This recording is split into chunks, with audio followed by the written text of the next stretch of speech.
كوبايه ميه على النار، هنحط فيها باكو من الشيتوس بالجبنه او حراق زي ما بنحب. هستنى يدوب مع الميه، اغطس وكده واقلبه لحد ما يدوب.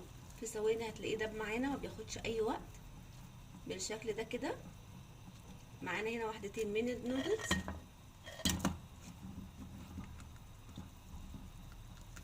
واخر حاجه هنحط التوابل بتاعت الاندومي اللي جايه معاه. لو ما حب في حد مش حابب يحطها، طعم الشيتوس لوحده كفايه.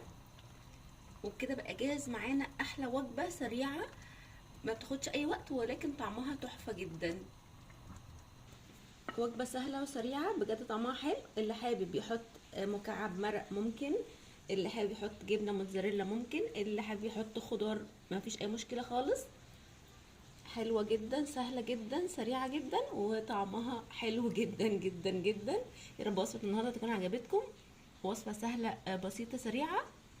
ما تنسوش تعملوا لايك وتقولوا رايكم في كومنت. والسلام عليكم ورحمه الله.